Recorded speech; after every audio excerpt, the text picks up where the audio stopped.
that's so ingrained in my brain now that we're going to pay off our house. Like, I don't think it's something that I could just not do or stop doing, or just saying like, hey, we're not going to do this anymore.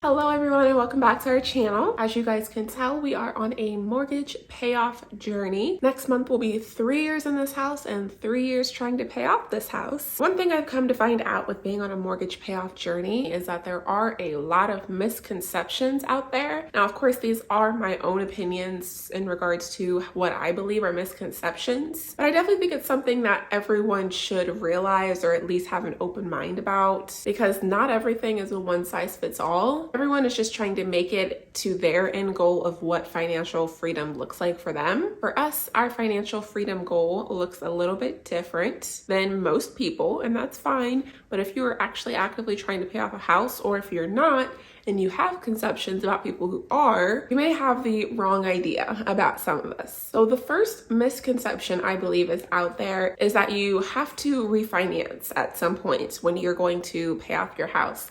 I think that is the furthest from the truth. Take us as an example. In less than 3 years, we turned our 30-year mortgage into a 15. And most people will do that when they have a 30-year and they want to end up paying it off in a 15. For some reason, a lot of people think that you have to refinance to get there, and that's not the case. I know that refinancing is not as popular today as it would have been 3 years ago, but it's still a misconception out there that in order to pay off your house early, you have to refinance. And a lot of people don't think about what comes along with refinancing.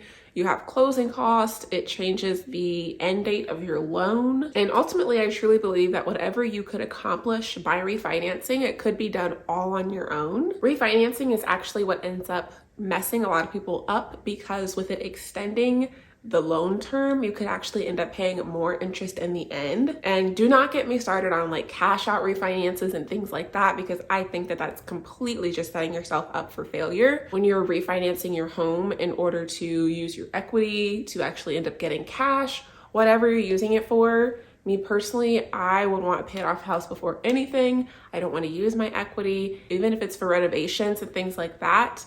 I'd rather just save up that money and then pay for whatever I need to buy in full. To go a little further and explain a little more as far as the closing cost aspect of it, say your closing costs are $8,000, and I know there's some places that they could just put that on the back end of your loan, but at the end of the day, it's still money that you're going to have to repay. Let's say that you refinancing is saving you $100 per month. So that $8,000 divided by the 100, that's 80 months just to break even, and you're not even saving any money yet. So that's why I truly believe that if you're really looking to pay off your house faster, refinancing may not be the best option. Another misconception out there is that PMI doesn't matter or isn't going to knock you off of your game plan, is what some people believe. I think that any money that's not going to your principal does matter. With a lot of mortgage companies out there, you're only able to avoid PMI if you're putting 20% down on your home. Since the average person doesn't do that, a lot of people just feel like it doesn't matter in regards to paying off your home faster. But if you don't know what PMI is, that's private mortgage insurance. It's typically anywhere from 0.5 to 1.5% of your loan amount per year. If you're buying a house for $300,000, your PMI for the year could be anywhere from $1,500 to $4,500. And that adds up real quick. Like, that's such a large potential mortgage payment or principal only payment that you could put on your mortgage. If you have the means to save up for a down payment, like making it as large as you possibly can. I definitely understand not everyone can get to 20%. We definitely felt like that was something that was important to us. We wanted our mortgage to be as small as possible, and we definitely also wanted to avoid PMI. So if you need help with how to save up as much as you can, or 20% on your first home, definitely check out this video for more tips on that. But any amount of money that you have that isn't going towards your mortgage payment definitely matters. It definitely can help in the long run. That's why I'm really so glad that we really took our time and were super patient when it came to buying our first house. We didn't want to rush anything. We wanted to make sure we had all the money that we needed to get us to that 20% for times like this when we are in the midst of trying to pay off our house. I'm really glad that our payment isn't any larger than it already is. So another misconception about paying off your house, a lot of people will say that interest rates now are the same or better than how interest rates were in the 1900s. And basically how the interest rates rising as much as they are now are not a big deal, because in the 1900s, interest rates were 14-15%. That may be the case, but as we all know, the cost of housing today in comparison to the 1900s is completely different. My grandfather told me that their house was purchased for $15,000 in the 60s. So that doesn't compare, having a 15% interest rate on that comparing to now, where houses are typically $400,000 to $500,000. And it's so funny because when we closed on this house, you guys know we got our house in the low 300,000s, but during that time when we got our house 3 years ago, houses were typically like in the high 200s to low 300s. That's where our price range was anyway.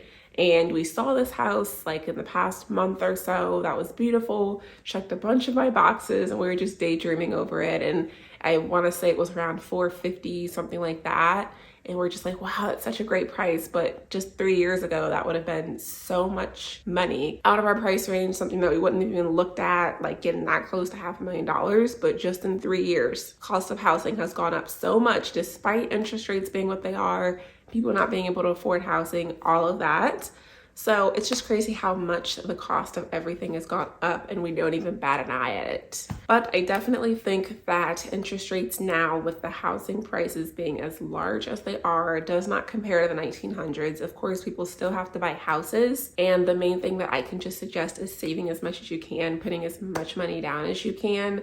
I know a lot of people are suggesting to just go out and buy and then just refinance later. But like I said, I don't feel like that's always the best solution for people. If you just took that money, even $8,000 of closing that you would potentially spend on closing costs would be better put on your mortgage than in closing costs. So just keep that in mind when it comes to refinancing. I know it's so popular and it's just like the first thing that a lot of people think about doing. But me personally, I'd rather just put that money on my mortgage and save that much money in interest by having a huge principal payment. So this next misconception, I feel it's mainly said by people who are outside of the mortgage payoff world. People who say this usually aren't actually trying to pay it off. They actually think that it's a bad idea to pay it off. And that's the misconception, that people shouldn't pay off their house early and they should just use that money to invest, and that is it. And I see both sides, but at the end of the day, peace of mind is 10 times more important to me. Knowing that no one can come take my house because I couldn't make my payments, that's way more important to me. How far that I plan to get ahead without a mortgage payment and then investing as much as I want to after it's paid off. I can't imagine like being in debt up to my earballs, whether it's investing in real estate by going out and buying a bunch of properties or not.